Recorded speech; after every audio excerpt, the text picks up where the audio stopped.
वापस से पाती है सरकार और फिर आगे के बजट में क्या होगा उस पर भी काफी कुछ डिपेंड करता है।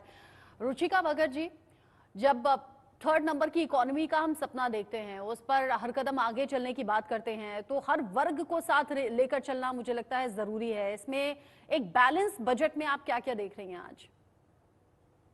Totally agree to this point कि अगर मेरे को सबको साथ लेके चलना है, सबका साथ सबका विकास जो गवर्नमेंट का नारा भी है, इनफैक्ट सबको साथ लेके चलना है, तो मुझे लगता है कि हर वर्ग की डेवलपमेंट होनी चाहिए। अगर आप देखें, बहुत सारी स्कीम्स है गवर्नमेंट की जिसके अंदर गवर्नमेंट ने मैन्युफैक्चरिंग सेक्टर को बहुत बूस्ट किया।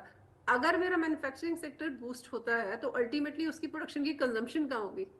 उसके लिए कंज्यूमर को बूस्ट करना पड़ेगा। कंज्यूमर को बूस्ट करने के लिए उसके हाथ में कैश इन हैंड बढ़ाना पड़ेगा। कैश इन हैंड बढ़ाने के लिए हमें फिर कुछ टैक्स बेनिफिट्स देने पड़ेंगे। तो ये सारी चीजें जो है वो लिंक्ड हैं। अगर आप देखें, अगर आप कहते हैं कि मुझे फॉक्सकॉन को इंडिया में लेके आना है, तो फॉक्सकॉन को अगर इंडिया में लेके आना है तो उसको टैक्स बेनिफिट देने पड़ेंगे आपको। अगर आप उसको टैक्स बेनिफिट देंगे तो अल्टीमेटली प्रोडक्टिविटी बढ़ेगी, इंप्लॉयमेंट जनरेट होगी। तो अगर आप हर एंगल से देखें तो सारी चीजें, हमारी इकोनॉमी जो है, हमारा प्रोडक्शन सेक्टर है, कंजम्पशन सेक्टर है, सारे लिंक्ड है। तो इस बजट के अंदर कुछ ऐसा चाहिए जो ओवरऑल डेवलपमेंट लेके आए। अगर मुझे लगता है कि ये पॉलिटिकली मोटिवेटेड तो इतना नहीं होगा, बट ये नीड ऑफ आवर है। अगर आप देखें इस समय जियो पोलिटिकल सिचुएशन को, अगर आप देखें, अगर हम अपने डिफेंस बजट को नहीं बढ़ाएंगे तो भी हमारे लिए मुश्किल है। तो हमारे लिए इस इंटरिम बजट में डेवलपमेंट या रिफॉर्म सरकार को लेके आने ही पड़ेंगे। अब ऐसी कुछ बड़ी घोषणाएं होती हैं क्या? एक्सपेक्टेशंस तो सबकी अलग अलग हैं। प्रीतम शाह जी, तो यही कर सकते हैं कि आम जनता की जेब भरे, कुछ राहत वाली बारिश हो जाए। अभी तो फिलहाल ठंड बढ़ाने वाली राहत हो रही है। रुचिका जी, अब जिस तरीके से अलग अलग सेक्टर्स का, अलग अलग वर्गों का हम ख्याल रख रहे हैं, अब विपक्ष है जो कि राजनीति करता है जाति के नाम पर, धर्म के नाम पर। प्रधानमंत्री नरेंद्र मोदी पिछले कुछ टाइम से लगातार बोल रहे हैं मेरे लिए सिर्फ 4 जातियां हैं, महिला हैं, गरीब हैं, युवा हैं और किसान हैं।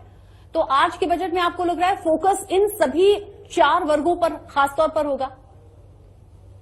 जी बिल्कुल, जैसे मैंने आपको पहले कहा कि ये जो बजट है ये कंसोलिडेटेड बजट होगा। इनफैक्ट फुल पैकेज बजट जो होना चाहिए वैसा ही होगा, चाहे वो इंटरिम बजट है। अगर आप देखिए 19-20 में भी जब अरुण जेटली जी की सरकार ने बजट निकाला था, इंटरिम बजट निकाला था, तो उसमें बहुत सारे बेनिफिट्स थे, टैक्स एडवांटेज थे, टैक्स इंसेंटिव्स थे, उसके अंदर फार्मर्स के लिए बेनिफिट्स था। तो ओवरऑल एक वो बजट था ऑन द सेम लाइन्स, दो दिस इज इंटरिम, बेनिफिट्स थे, टैक्स एडवांटेज थे, टैक्स इंसेंटिव्स थे, उसके अंदर फार्मर्स के लिए बेनिफिट्स था।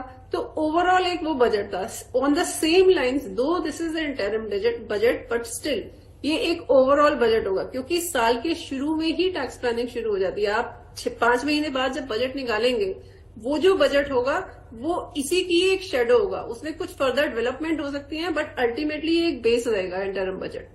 तो आप इसको मान के चलिए, क्योंकि ये बेस बजट है, हालांकि ये इंटरिम बजट है, तो इसके अंदर एक कंसोलिडेटेड पैकेज होगा ही होगा सब वर्ग के लिए, इर्रेस्पेक्टिव ऑफ वो फार्मर्स हैं, इर्रेस्पेक्टिव ऑफ वुमेन है, या कॉर्पोरेट सेक्टर है, या इंडस्ट्रियल या मैन्युफैक्चरिंग सेक्टर है। क्योंकि अगर मैं ये कहती हूँ कि मुझे 10 ट्रिलियन यूएसडी की इकोनॉमी बनानी है 2030 के अंदर, तो उसके लिए मेरे को आज डेवलपमेंट करना जरूरी है। और आज डेवलपमेंट मतलब वो एक ओवरऑल ग्रोथ।